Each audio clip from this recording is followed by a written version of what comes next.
परमेश्वरलाई महिमा भएको होस्। धन्यवाद तपाईँहरू फेरि यहाँनिर अर्को हप्ता यहाँ अवेकनिङ जेनेरेसन चर्चमा तपाईँहरू हामीसँग हुनुभएकोमा प्रभुले तपाईँलाई आशिष गर्नुभएको होस्। हामीले यहाँनिर वी स्याल ओभरकम भनेर हामी साँच्चै नै पक्कै पनि हामी पारी पुग्ने नै छौँ, हामी विजय हुने नै छौँ भनेर हामीले यो तेस्रो हप्ता हामीले यो परमेश्वरको वचन हामीले हेरिराखेका छौँ।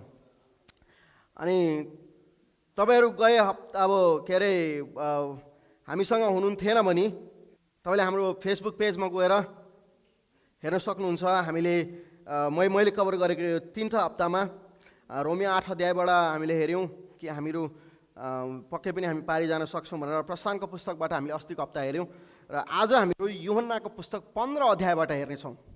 मेरो एकदमै फेभरेट च्याप्टर जन 15बाट हामी हेर्नेछौँ। यूहन्ना 15 अध्याय तपाईँले खोल्नुहोस्। हामी साँच्चै नै हामी पल्लोपट्टि पुग्नेछौँ, हामी साँच्चै नै पारी पुग्ने नै छौँ। हाम्रो जीवनमा जस्तै समस्या भए तापनि, हामी जस्तै दलदलबाट जानु परे तापनि, जस्तै अन्धकार भए तापनि, एकदमै निष्पट अन्धकार भए तापनि बिहान उज्यालो हुने नै छ। आमेन। घाम झुल्किने नै छ। हालेलुया। अनि येशूले चेलाहरूलाई यही कुरा गर्नुभयो यूहन्ना 15 अध्यायमा।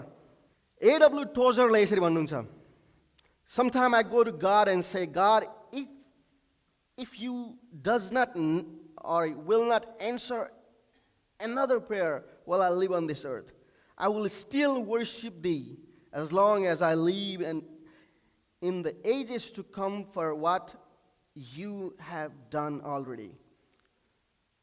God's already put me so far in depth that if I were to live 1 million millennium, I couldn't pay him for what he has done for me.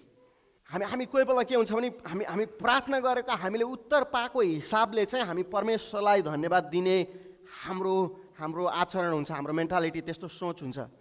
तर जब हामीले परमेश्वरले गर्नुभएको येशूले गरेको कुरालाई हामी हेर्छौँ भने परमेश्वरले अब उता एउटा प्रार्थनाको उत्तर दिनु भएन भने पनि हामीलाई उहाँले जे गर्नुभएको छ त्यही नै उहाँलाई धन्यवाद दिइराख्नलाई काफी छ। आमेन। अहिले अब यो इलेक्सनको टाइममा अहिले धेरै नै मान्छे अब के अरे हाम्रो डोनाल्ड ट्रम्प फेरि इलेक्ट भएन प्रेसिडेन्ट भनेर मान्छेहरू लाहो अब परमेश्वरलाई धन्यवाद दिने कि नदिने भने डोनाल्ड ट्रम्प प्रेसिडेन्ट भए पनि नभए पनि येशू चाहिँ राजै हुनुहुन्छ। आमेन। हालेलुया।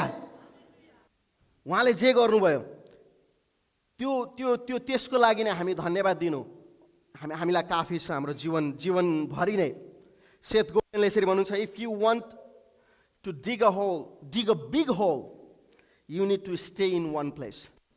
येशूले जब यूहन्ना 15 अध्यायमा चेलाहरूलाई आफ्नो आउन लागेको जुन येशूमा आउन लागेको जुन येशू क्रुसमा जानुपर्ने त्यो कुराहरू येशूले चेलाहरूलाई बताउन थाल्नुहुन्छ बिस्तारै बिस्तारै गरेर। अनि येशूले भन्नुहुन्छ यूहन्ना 15 अध्यायमा, साँचो दाखको बोट चाहिँ म हुँ, ममा तिमीहरू रह्यौ भने, सबैले भन्नुहोस् त, रह्यौ भने। प्रिय तपाईँले हामीले याद गरिसकेछौँ, हामी त क्याम्पबाट आएको बाँसको खम्बा खुट्टी गाड्नलाई के गर्नुपर्छ? एक ठाउँ बसेर के गर्नुपर्छ? त्यहीँ रहेर खनी बस्नुपर्छ। हामी थाक्ले के भन्छ माथि थाक्लेमा हामीहरू स्कुल म ठेकेदार फेरि अब होइन ठेका लिएको त्यो खुट्टी खन्ने, कतिको खुट्टी खन्नु भन्ने वास्ता भएन। 6x6 भनेको के वास्तै भएन। 6x6 कति हो, कति 6x6 होइन, पैसा चाहिँ धेरै छ। लु जाउँ भने केटाहरू गयौँ माथि गएर, आम्मा 6x6 त आफू 5 फुट अलिकति मात्रै छ, 5, 4, 5 होला, 6 फुट त मभन्दा अग्लो रहेछ। त्यो त हिसाबै भएन क्या पहिला त। अनि त्यो खोल्टा खन्नुलाई आम्मामा स्कुलको बर्फलिङ तपाईँहरू त्यो अब अहिले त जानु हुँदैन होला, त्यहाँ यसो चढ्दाखेरि माथिको त्यो स्कुलको फाउन्डेसन चाहिँ हामीले खनेको। मेरो साथीहरू नेब्रास्कामा कोही छ, कोही सिकागोमा छ, कोही टेनेसीमा छ, पार्टनरहरू। तर त्यो खन्नुको लागि प्रिय हो तपाईँलाई एउटा सिक्रेट कुरा चाहिँ के भन्दाखेरि हामी त्यहाँ एकै ठाउँ उभिएर नै खनी बस्नु पर्यो।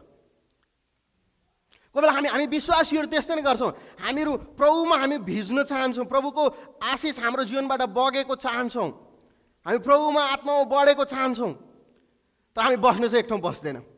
खसरके तर के गर्नुपर्छ अरे, एक ठाउँ येशूले भन्नुहुन्छ तिमीहरू ममा रह्यौ भने, एक ठाउँ गाडी राख्यौ भने, एक ठाउँ उभिराख्यौ भने चाहिँ त्यहाँ चाहिँ फल फलाउन सक्छौ।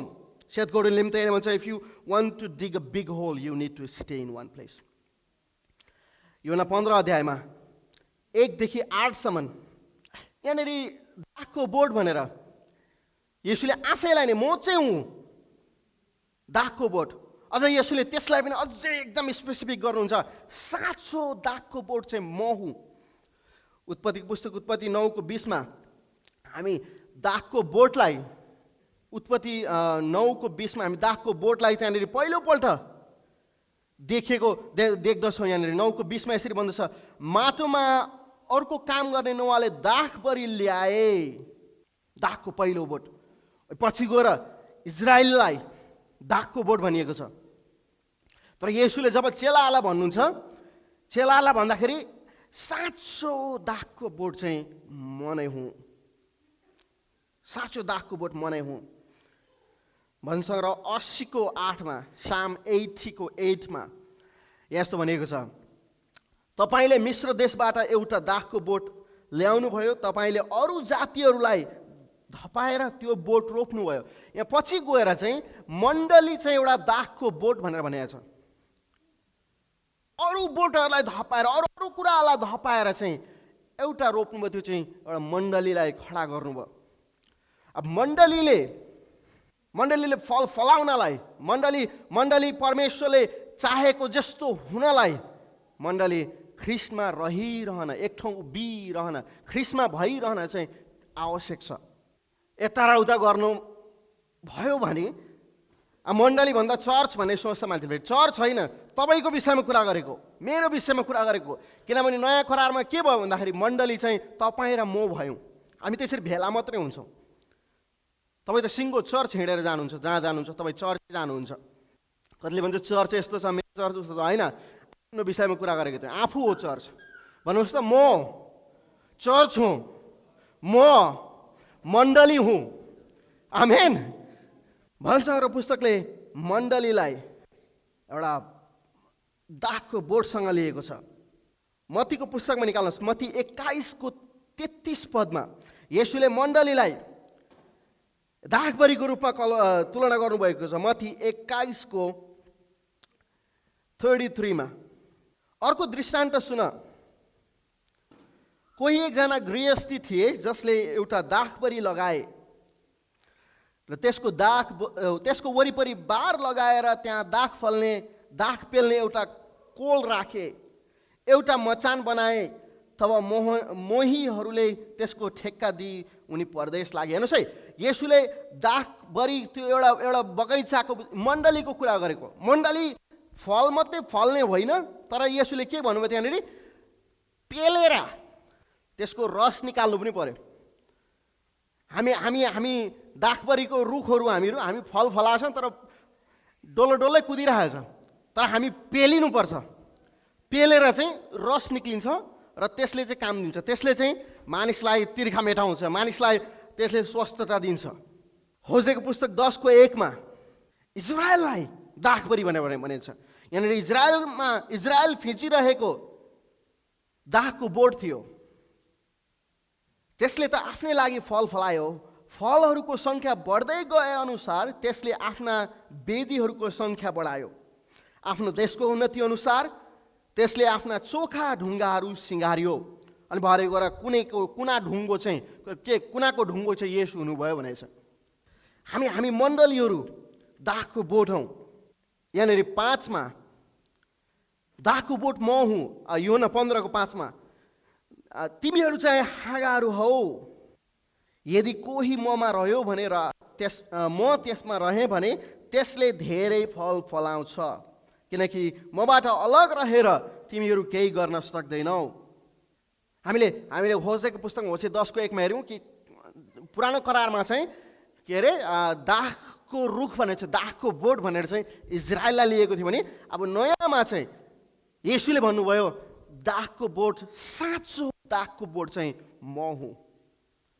चेलाले जब दागको बोट म हुँ भन्दाखेरि अब हामीले हो भने त हामीलाई त सेन्सै हुँदैन के भने तर पहिल्यैदेखि चाहिँ उत्पत्ति 9को 20 मा अघि हामीले हेऱ्यौँ, नोआले पनि दाखको बोट लगाए।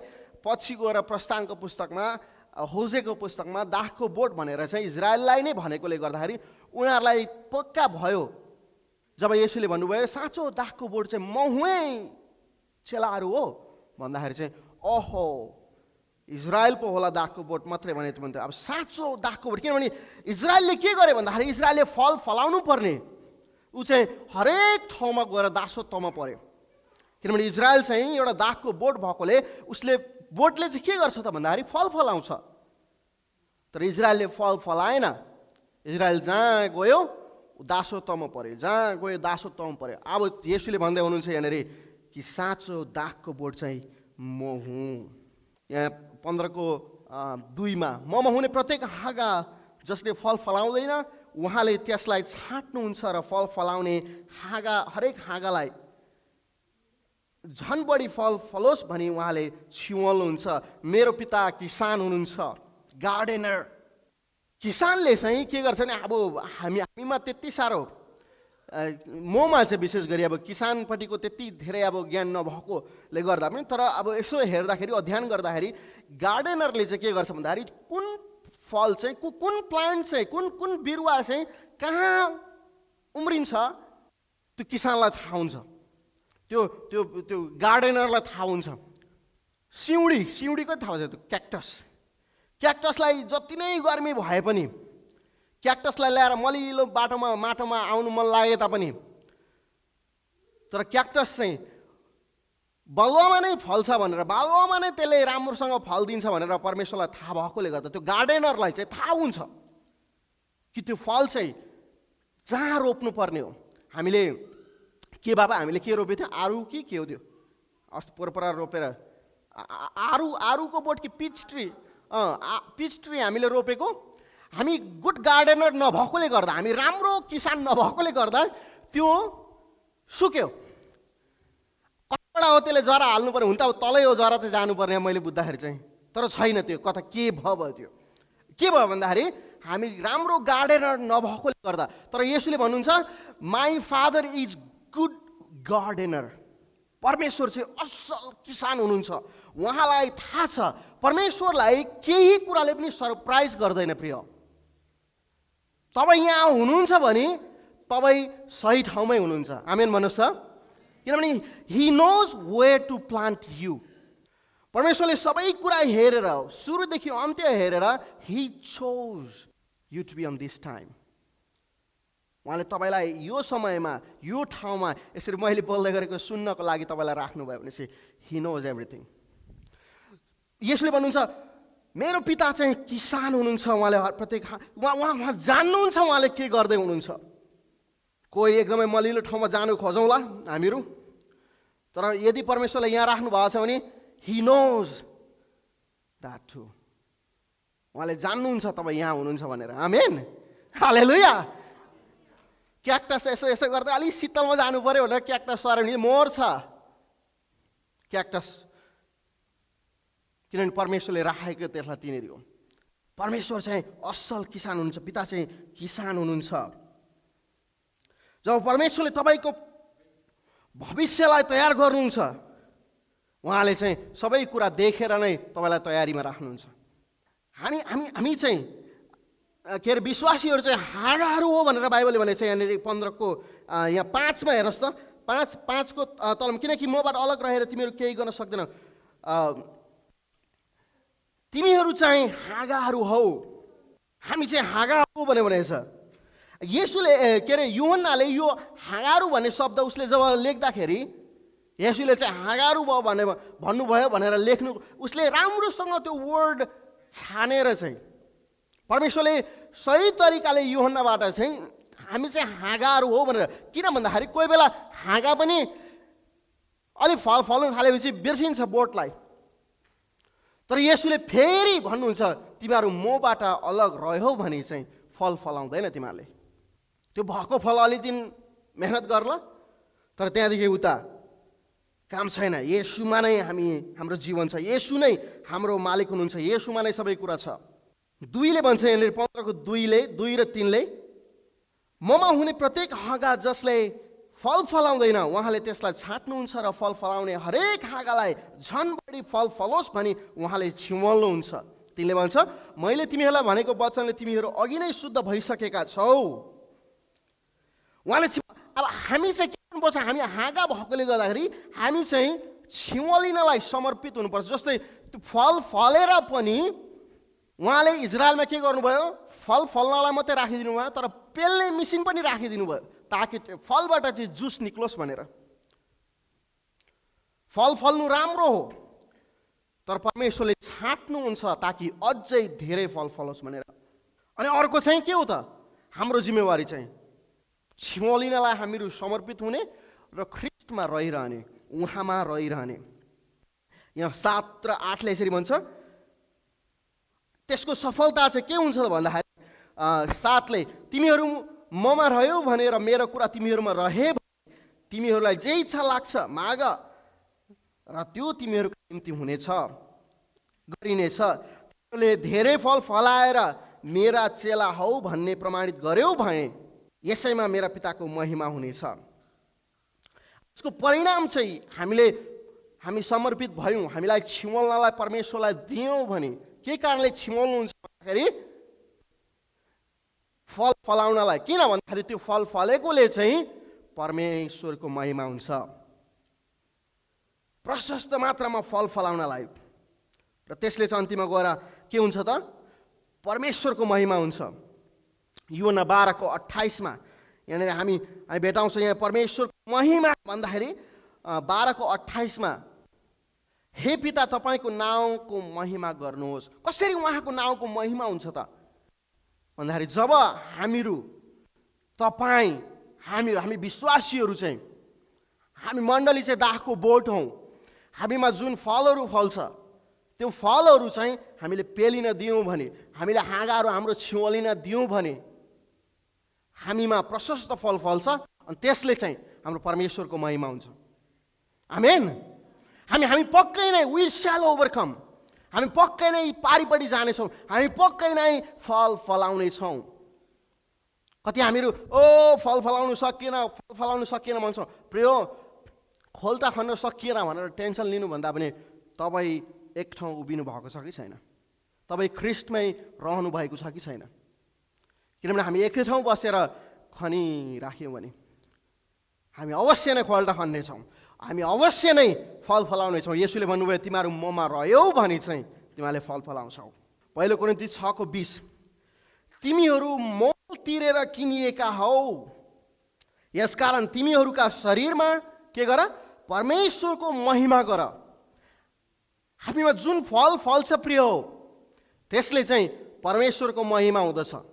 फल कस्तो खालको फल फलाउने हाम्रो टेन्सन होइन, हाम्रो काम चाहिँ ख्रिस्टमा रहिरहने हो। हामी उहाँमा रह्यौँ भने चाहिँ हामीले फल फलाउँछौँ अनि त्यो फलले चाहिँ परमेश्वरलाई महिमा हुन्छ। आमेन। मैले देखेको छु विश्वासीहरू फल फलाउनलाई टेन्सन लिइराख्छ, तर यूहन्नाले जब हाँगा भन्ने शब्द लगाए प्रिय, हामी आफैले फल फलाउन सक्दैनौँ। यो चाहिँ ख्रिस्टमा हो। हामी यदि प्रभुमा रहिरहौँ भने, हेर्नुहोस् है, एक ठाउँ उभिराख्यौँ भने प्रभुसँग हामीले अवश्य नै फल फलाउँछौँ। C.S. लुइसले यसरी भन्नुहुन्छ, the great thing if one can is to stop regarding all the unpleasant things as interruption of one's own real life. हामी के हुन्छ भन्दाखेरि हामीले दैनिक जीवनमा भएको कुराहरूलाई चाहिँ यो चाहिँ ममा नराम्रो आएको, यो चाहिँ दुष्टबाट आएकोलाई, यो चाहिँ शैतानबाट आएकोलाई, यो चाहिँ अर्को के भने उसबाट आएकोलाई भन्नुको सट्टा चाहिँ त्यो छोडेर अब हामी चाहिँ हाम्रो ध्यान चाहिँ, हाम्रो फोकस चाहिँ उहाँमा रहिरहन चाहिँ हामीले लगाउनु पर्दछ। कोही बेला त्यो क्याक्टसलाई, त्यो सिउँडीलाई प्रिय तातो होला, बलुवाले पोल्ला, तर त्यसले फल फलाउनु चाहिँ त्यही उजाड स्थानमै फल फलाउँछ।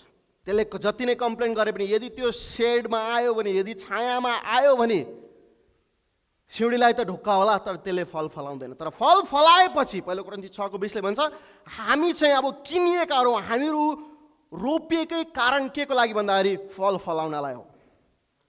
आमेन। अनि जुन फल हामीमा फल्छ त्यो फलले चाहिँ के गर्छ त? परमेश्वरको प्रशंसा गर्छ। प्रिय, हामी कोही बेला हामीले फल नफलाएको कारण चाहिँ हामी दैनिक रूपमा हामीमा परेको घामलाई, पानीलाई, त्यो बलुवाको तातोलाई हामी गनगन गरिराखेका छौँ।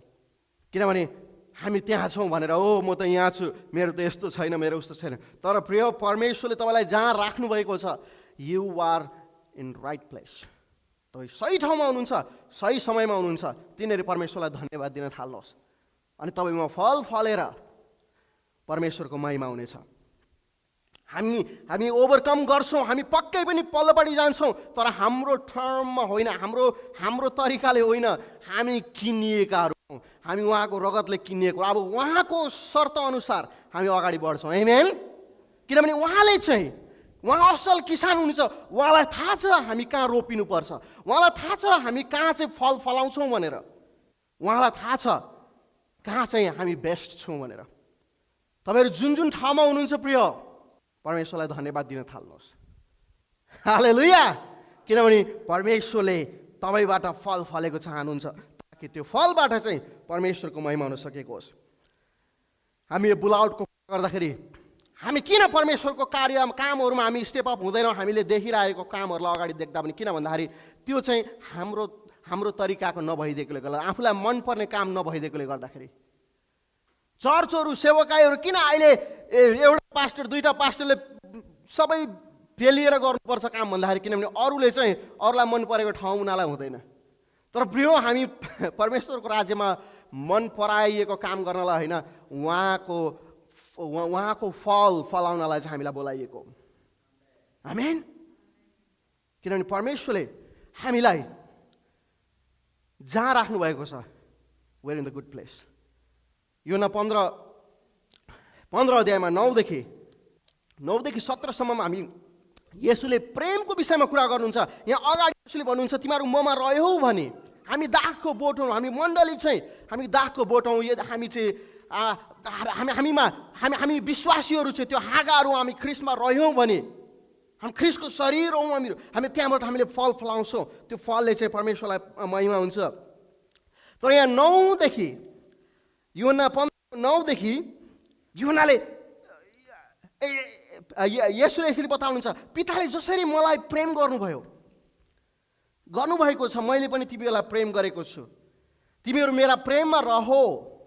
यदि मेरा आज्ञाहरू पालन गर्यौ भने तिमीहरू मेरो प्रेममा रहनेछौ, जसरी मैले मेरा पिताका आज्ञाहरू पालन गरेको छु र उहाँको प्रेममा रहन्छु।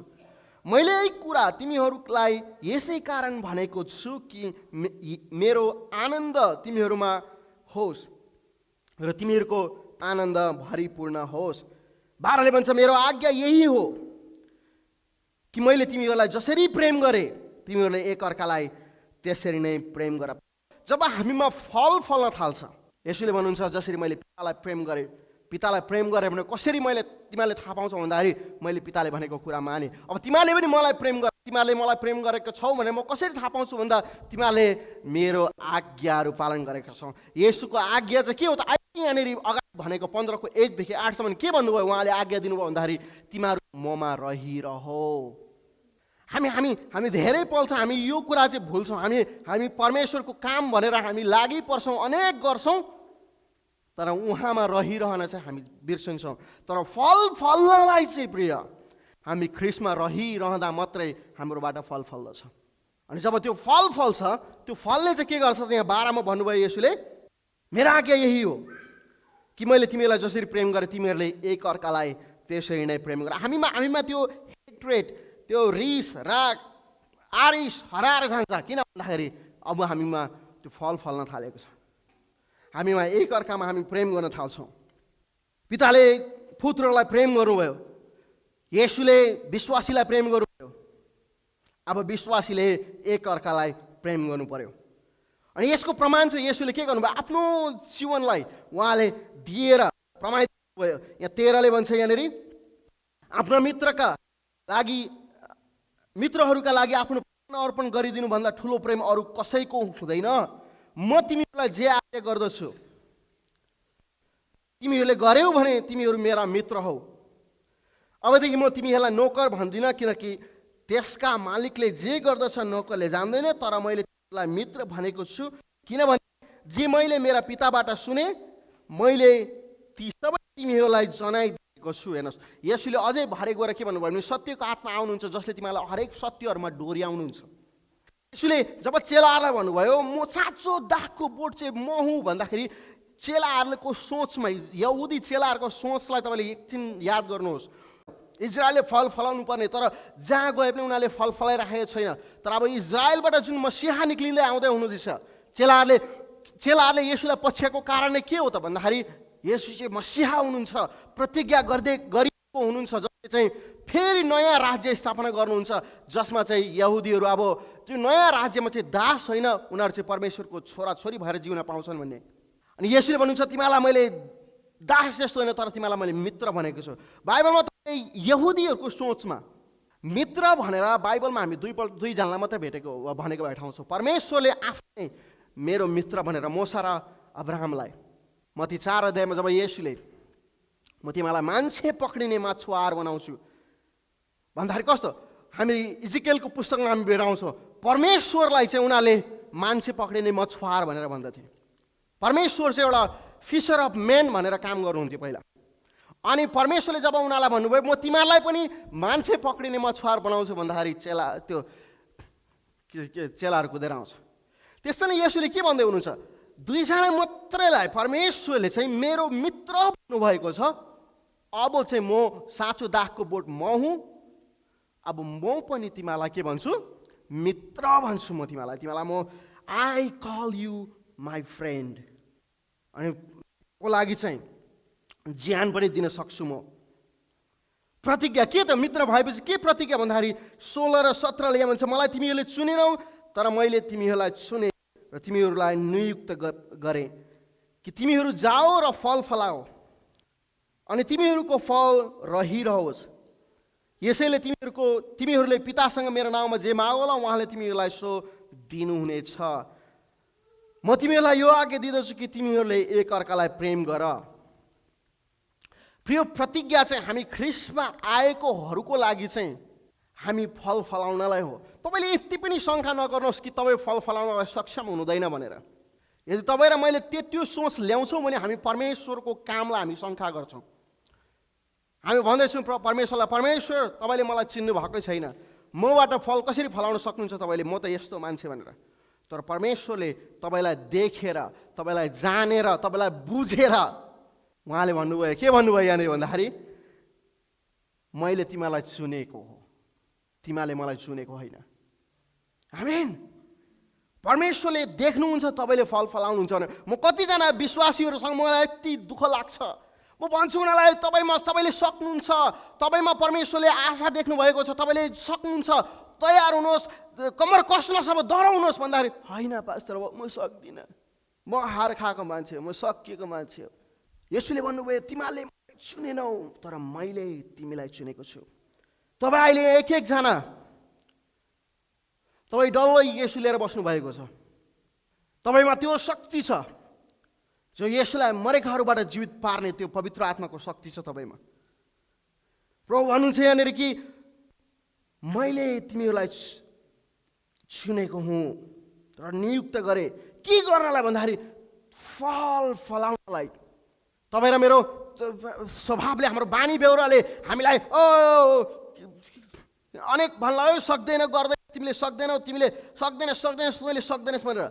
तर परमेश्वरले तपाईँलाई देख्नु, तपाईँ आजदेखि उता 5 वर्षमा हुन सक्ने तपाईँ मान्छेलाई देखेर तपाईँमा परमेश्वर लागि परिराख्नु भएको छ। अझै उहाँले तपाईँ कस्तो हुनुहुन्थ्यो देखेर होइन, तर कस्तो हुन सक्नुहुन्छ भन्ने देखेर चाहिँ he did not give up on you.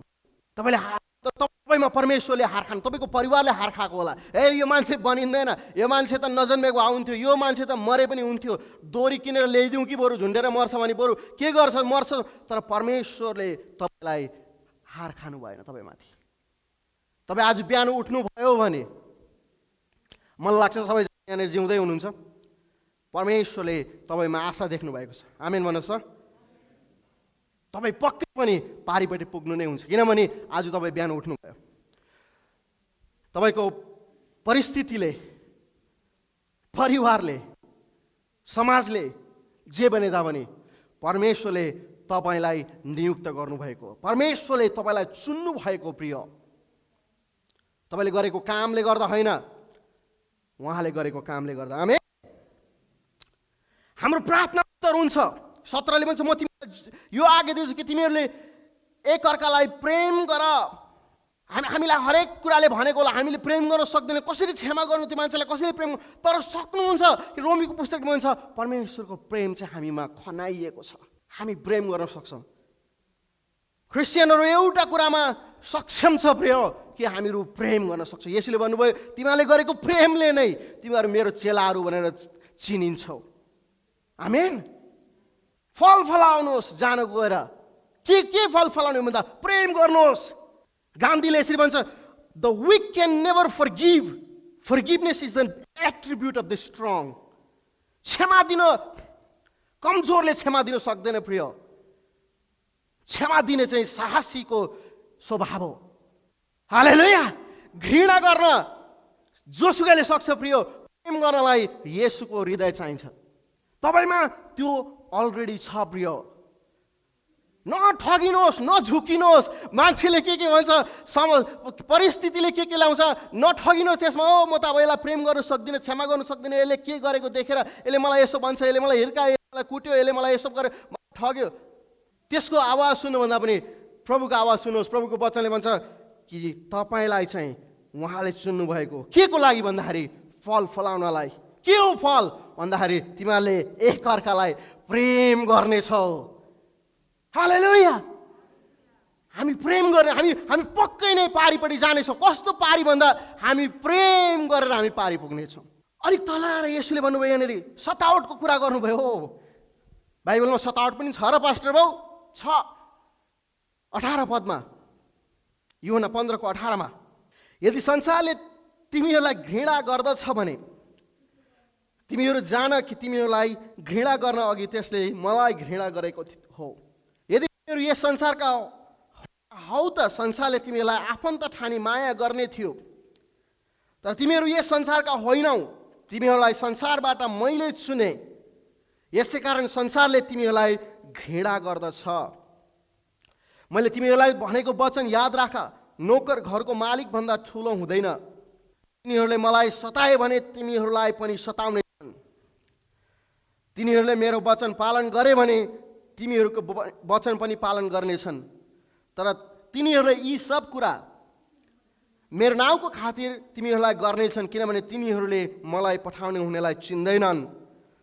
म नआएको भए तिमीहरूलाई नबताएको भए तिनीहरू पापको दोषी हुने थिएनन्। तर अब त आफ्ना पापको निम्ति तिनीहरूसँग केही बहाना छैन।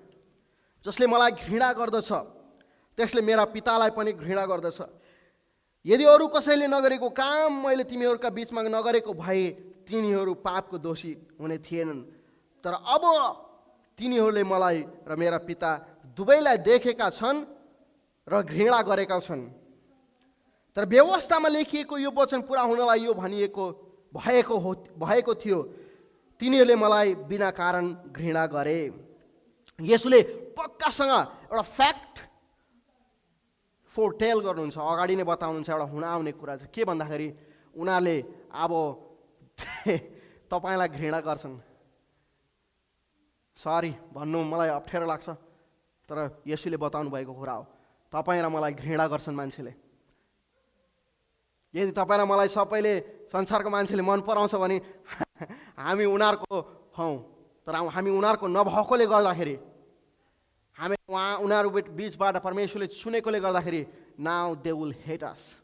उनीहरूले म एउटा परिवारमा गएको थिएँ 1-2 दिन अगाडि, अनि त्यहाँ एकदमै खराब भएको कुरा, छोराले यसो गर्छ, छोराले यस्तो भयो, छोरा यस्तो भयो, जेल परेको छ, यस्तो भयो। मैले पनि चर्च पठाइदिनुहोस् न त भन्दाखेरि चुप लाग्नुभयो उहाँ। किन भन्दाखेरि बरु जेसुकै होस् त्यो चर्च चाहिँ नजाओस् भन्छ, किनभने दे हेट अस। उनीहरूले हामीलाई घृणा गर्छ र यो चाहिँ हामीलाई येशूले बताइदिनु भएको छ। प्रिय, हामी कहिले पनि छक्कै पर्नु हुँदैन यदि कसैले हामीलाई मन पराएन भने। उनीहरूले हामीलाई मन पराउँदैन किनभने हामी उनीहरूको होइनौँ, हामी ख्रीष्टको हौँ। भन्छ र 35:19 यसरी भन्दछ, अकारण मेरा शत्रुहरू मेरो विरुद्धमा रमाउन नपाउन्, यसकारण मलाई घृणा गर्नेहरूले मेरो वैमनस्यपूर्वक खिसी गर्न नपाउन्। 69:4ले 69 को 4ले यसरी भन्छ, बिना कारण मलाई घृणा गर्नेहरू मेरो शिरका कपाल भन्दा धेरै छन्। कतिजनाले आफैलाई हेर्न सक्नुहुन्छ, बिना कारण मलाई मन नपराउनेहरू कपाल सरी जस्तै छैन होला मेरो त, तर कति दारी जति चाहिँ छ होला। तपाईँलाई पनि त्यही नै हो। यसैले भन्नुहुन्छ यहाँनिर, मेरो शिरका कपाल भन्दा धेरै छन्, बिना कारण मेरो शत्रु हुनेहरू धेरै छन्। बिना कारण के भयो भन्दाखेरि तपाईँ र म चर्च जान थाल्यौँ, तपाईँ र म माया गर्नुपर्छ भन्न थाल्यौँ, तपाईँ र म क्षमा गर्नुपर्छ भन्न थाल्यौँ। जसले मलाई मार्न खोज्छन्, मैले नलुटेका चिजहरू फिर्ता गर्न मलाई बाध्य भएको छ। यो सतावट, सफरिङ, येशूले चेलाहरूलाई बताउनुहुन्छ कि तिमीहरू ममा रह्यौ भने तिमीहरूले फल फलाउँछौ, तर फल फलाएको बापत चाहिँ तिमीहरूले के पाउँछौ भन्दाखेरि तिमीहरूलाई सतावट गर्दछ मान्छेले। एउटा प्रेम गर्ने एउटा नानीको बुवालाई याद गर्नुहोस्। त्यो नानीले कहिले नबुझ्ला उतिखेर अहिलेको समयमा रोडमा कुद्नु हुँदैन भनेर, उसलाई नराम्रो लाग्ला। हाम्रो सिलास सिँढीबाट सिँढी कुद्नु खोज्छ, उसलाई तान्नुपर्छ, उसलाई रिस उठ्छ, तर उसलाई थाहा छैन बाउले के गरेको भनेर। त्यो चुल्हा तातोमा गएर हात हाल्नु खोज्छ, तान्नुपर्छ। त्यस्तै नै प्रिय हामी कोही बेला त्यही नै हो। हामीलाई जहाँ परमेश्वरले राख्नु भएको छ हामी कुद्न खोज्छौँ, यता गएर त्यता पो राम्रो हुन्छ कि उता पो राम्रो हुन्छ कि भनेर। परमेश्वरले तानेर राख्नुहुन्छ। येशूले लुकाको पुस्तकमा जब चेलाहरूले हामीलाई प्रार्थना गर्न सिकाउनुहोस् भन्दाखेरि येशूले भन्नुहुन्छ, स्वर्गमा हुनुहुने पिताले चाहिँ तिमीलाई अझै प्रशस्त मात्रामा दिनुहुन्छ, यदि मान्छे भएर त हामी दिन जान्दैछौँ भने। अनि उहाँले प्रभुको प्रार्थनामा, हे हाम्रो पिता जो स्वर्गमा, तपाईँको इच्छा पुरा होस्, हामीलाई दैनिक भोजन दिनुहोस्। प्रिय, हाम्रो दैनिक भोजन कोही बेला यहाँ मात्रै होइन, यहाँ पनि हो। हामी कोही बेला यति साह्रो ब्लाइन्ड साइडेड हुन्छौँ कि जहाँ छ ती मात्रै, तर परमेश्वरले राखेको ठाउँमा नै हामी 100% फ्रुटफुल चाहिँ हुन्छौँ। हालेलुया। परमेश्वरले राखेको ठाउँमा हामी आशिषित हुन छोडेर हामी गएर त्यो ठाउँलाई हामी आशिष माग्दछौँ। एफिसी 1:3ले भन्छ, हामीलाई स्वर्गीय स्थानहरूमा उहाँले आशिष गरिसक्नु भएको छ। हामी जहाँ छौँ, हामी सही ठाउँमा छौँ, त्यहाँ नै फल फलाउँदछौँ। अन्तिममा गएर यहाँ मैले यो कसले भनेको भन्ने कुरा भेटाइन। तपाईँले कोही अथर तपाईँलाई थाहा छ भने मैले चाहिँ एनोनिमस भरेर रहेछ, a person who aims at nothing is sure to hit it. धेरै मन पऱ्यो मलाई। जुन मान्छेले बित्थाको टार्गेटलाई ताक्छ भने पक्कै गरी उसले बित्थामै गएर लाग्छ अरे त्यसलाई। जसले नथिङलाई टार्गेट गर्छ भने उसले पक्का पनि उसले नथिङै पाउँछ अरे। के हो नथिङ भनेको तपाईँलाई थाहा छ? हाम्रो नेपालीमा केही नभएको, अब नेपालीमा है ट्रान्सलेट गर्दा 15:27 योना 15 अध्यायमा जानुहोस् त। फेरि हामीलाई उनीहरूले सताउँछ, दुःख दिन्छ,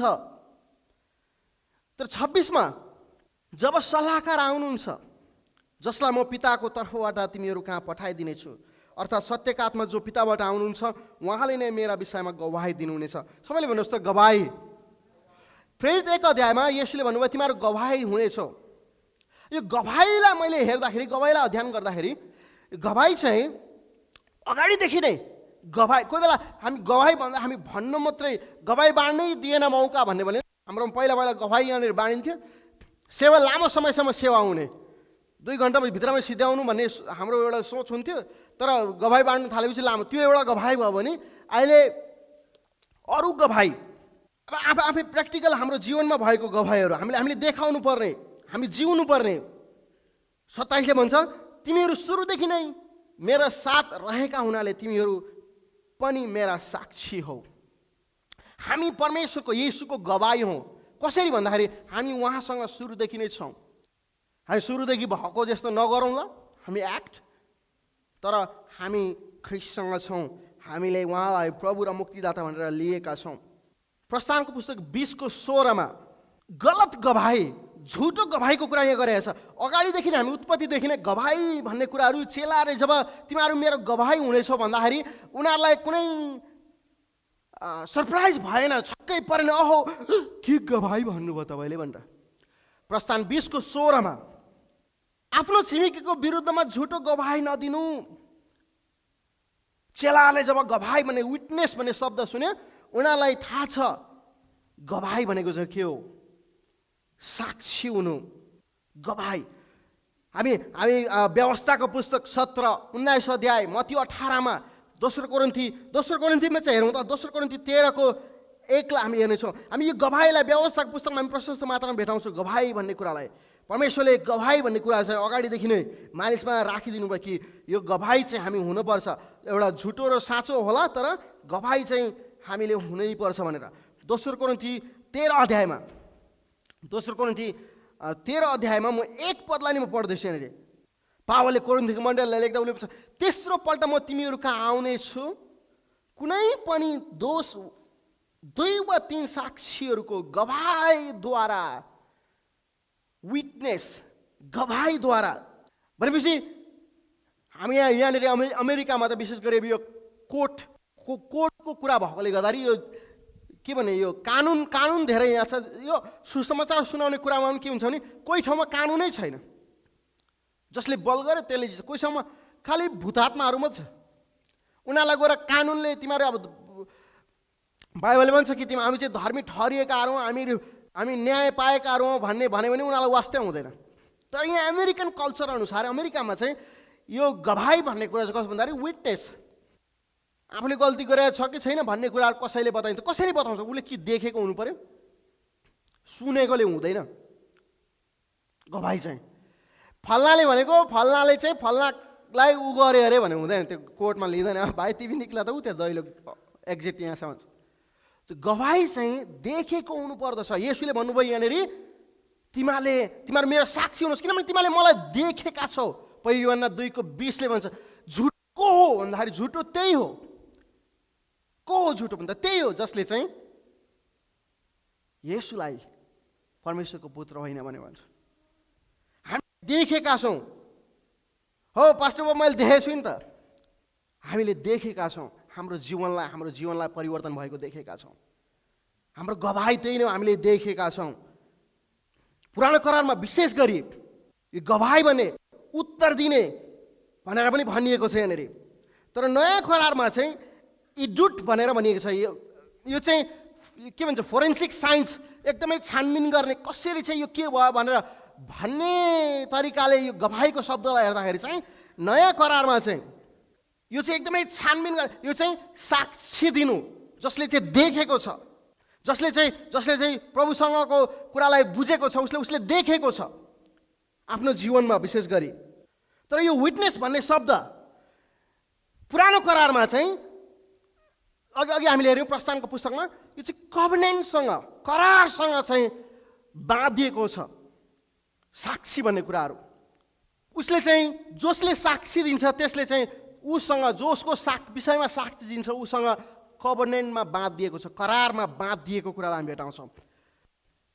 तपाईँले प्रस्थानको पुस्तकमा खोल्नु 16 अध्यायमा 16 को 34 प्रस्थान 16 को 34 हेर्नुहोस् त, 16:34 करारको विषयमा, यहाँ करारलाई चाहिँ विटनेस भनेर भनिएको छ यहाँनिर। तब परमप्रभुले मोसालाई आज्ञा गर्नुभयो, बमोजिम हारूनले गवाहीको पार्टी, यो साक्षी दिने पार्टी चाहिँ के भन्छ? पार्टी भन्दाखेरि यहाँ रिपब्लिकन डेमोक्रेट पार्टी भनेको नि एउटा पार्टी यत्रो नि, त्यो लेख्ने एउटा पार्टी भनेको खरी लेख्ने पार्टी हुन्थ्यो हाम्रो नेपालमा। Party Republican party Democrat party होइन, तर त्यो लेख्ने पार्टी चाहिँ गवाहीको पार्टीको सामु रहिरोस् भनेर मन राखे। गवाहीको पार्टी यो चाहिँ पुरानो करारमा चाहिँ मैले भने तपाईँलाई, यो चाहिँ करारसँग सम्बन्धित हो। तपाईँ करारमा हुनुहुँदैन भने तपाईँ गवाही हुन सक्नु हुँदैन। तर येशूको रगतले हामी परमेश्वरसँग नयाँ करारमा हामी आएका छौँ। अब हामी परमेश्वरको गवाही हुन सक्छौँ, किन भन्दाखेरि हामी केमा छौँ? हामी करारमा छौँ। प्रस्थान 25 को 22 यहाँनिर, त्यही मसित भेट गर्नेछु। 21 पढे, त्यो कृपा आसनलाई सन्दुकको माथि राखुन् अनि सन्दुकभित्र भन्नुहोस् है गवाहीको पार्टी राखुन् जो म तँलाई दिनेछु। त्यही म तँसित भेट गर्नेछु अनि कृपा आसनमाथि गवाही पार्टीको सन्दुकमाथि हुने ती दुई करूबहरूका बीचबाट इजरायलीहरूका निम्ति सबै आज्ञाहरू म तँलाई दिनेछु। यो करार भित्रको यो गवाहीको पार्टी जुन छ, यो चाहिँ के गर्नेछ भन्दाखेरि गवाहीले चाहिँ करारभित्र भएपछि यसले चाहिँ कन्टेन गर्नेछ। यसभित्र चाहिँ हामी जब परमेश्वरको साक्षी हुन जान्छौँ, हामी चाहिँ परमेश्वरको कुरालाई कन्टेन गरेर हामी कन्टेनर जस्तो भएर जाँदछौँ, एउटा भाँडा जस्तो।